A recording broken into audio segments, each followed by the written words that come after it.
Good afternoon, everyone, and good evening to everyone who is joining from China. My name is Thomas Larsson. I am the General Manager of the China office of Kairos Future, which is an international insight and foresight company. And I've been living in China on and off since 2002. I will present some brief insights from a snapshot reports on the Chinese travel market that we have put together on behalf of the European Travel Commission, based on secondary research. An important driver behind the growth in outbound travel in China is the growing spending power among Chinese consumers, which is mainly a result of rising income levels. The average income in China grew by about 50% between 2011 and 2016. And during the same period, the yuan also strengthened the Chinese currency by 23% against the euro, which further strengthened the spending power for Chinese travelers to Europe. More recently, the currency has begun to get a bit weaker again against the euro, but still since 2011, it's up about 15%, so still much stronger than it was 5-6 years ago. On top of these trends, Chinese consumers are also spending a larger share of their disposable income on experience consumption, including tourism. What's happening right now, with some implications for tourism, is that people are spending more on immersive rather than observatory experiences. Things like participatory theater, which has become a big thing here in Shanghai.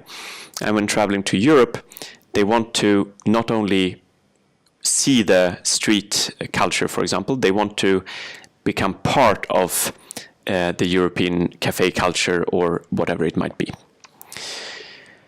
The average traveler to Europe has an income about 6 times as high as that of the average Chinese consumer, which means that the income distribution is more important than the average income when you try to make forecasts about travel to Europe. As you can see here in the top right chart, the income distribution curve is actually an overlay of 2 separate bell curves, one of them representing rural consumers and the other one representing urban consumers. And what's expected to happen in the next 10 years is that the sharp part of this urban income curve and the peak of the curve will pass the point where travel to Europe becomes feasible. So this will lead to a sharp growth in the number of Chinese travelers to Europe, according to a study by Goldman Sachs, a doubling by 2025.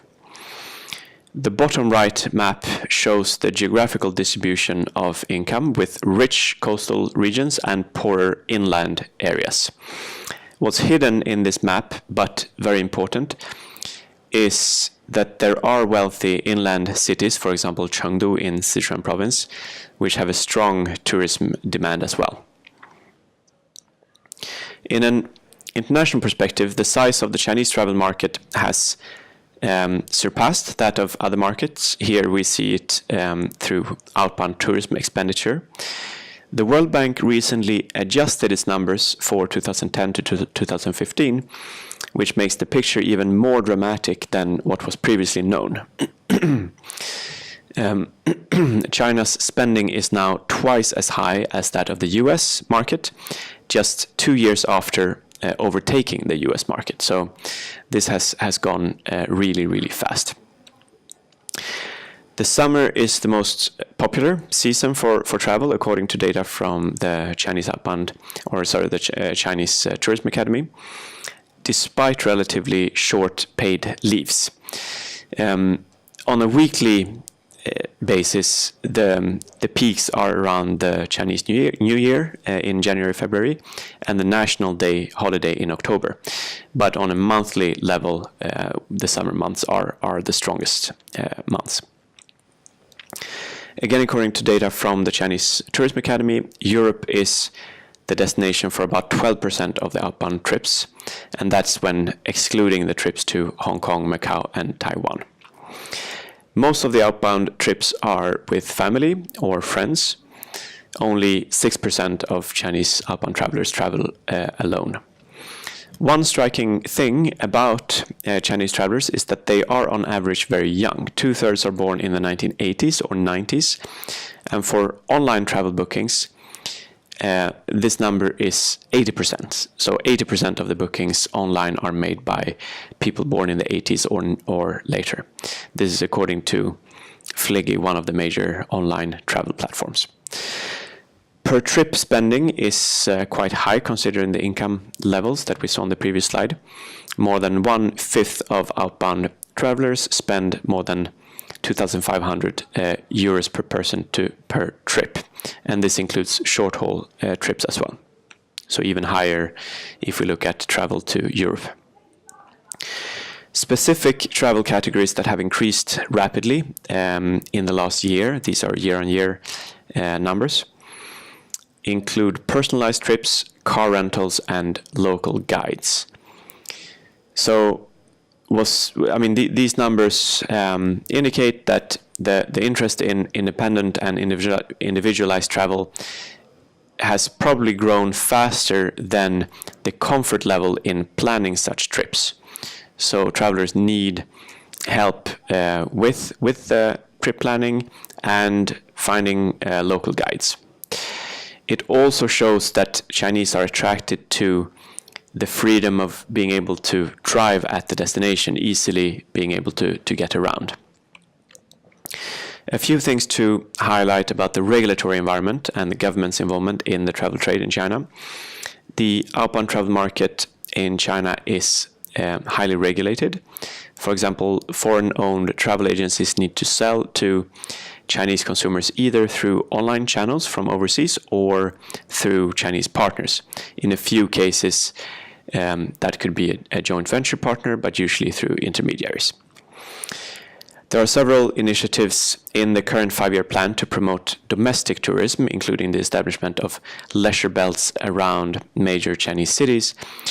But some of these measures also spill over into the outbound travel market. For example, more than 260 new airports are to be constructed until 2020, and many of these airports are international, so increasing the access to the international market or to international destinations.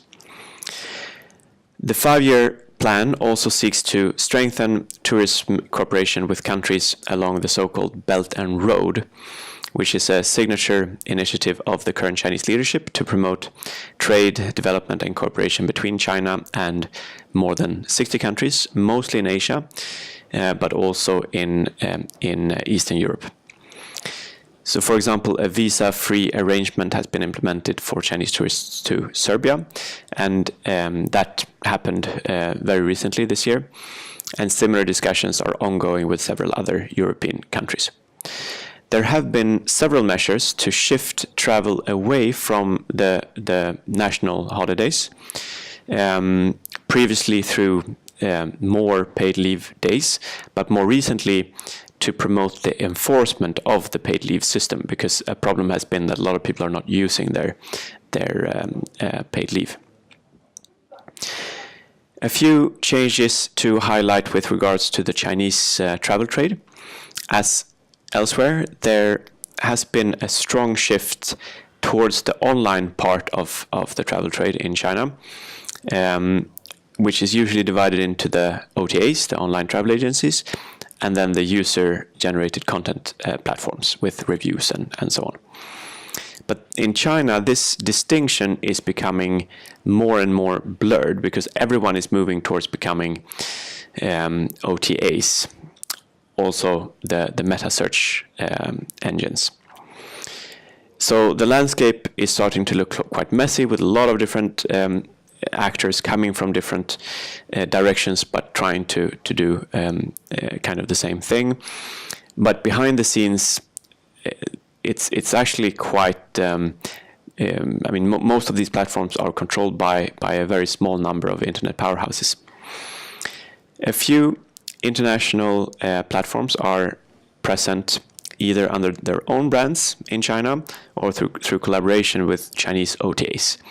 But in general, the Chinese OTAs need to be part of the equation when targeting Chinese travelers, unless perhaps you're looking for the people that consciously try to avoid other Chinese tourists during their trips. They like to use non-Chinese OTAs.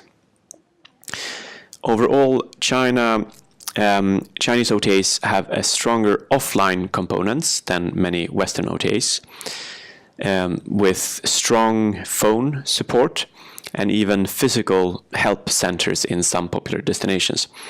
They're also branching out in all kinds of directions. Chunar and Ctrip, two of the major OTAs, have or are going into aviation and cruises, and trying to build an ecosystem of services around Chinese tourists. Despite the growth of the online travel ecosystem, we should not forget that a large share of bookings are still done through traditional agencies. This number here is a few years old, 80% of bookings, but even if it has gone down slightly, the majority of trips are booked in this way. So, and this is a landscape that is quite fragmented, around 4,000 companies in this space. Some of them quite innovative, providing things like VR experiences for prospective travelers, so that you can see and experience what a trip will be like before making the purchase decision.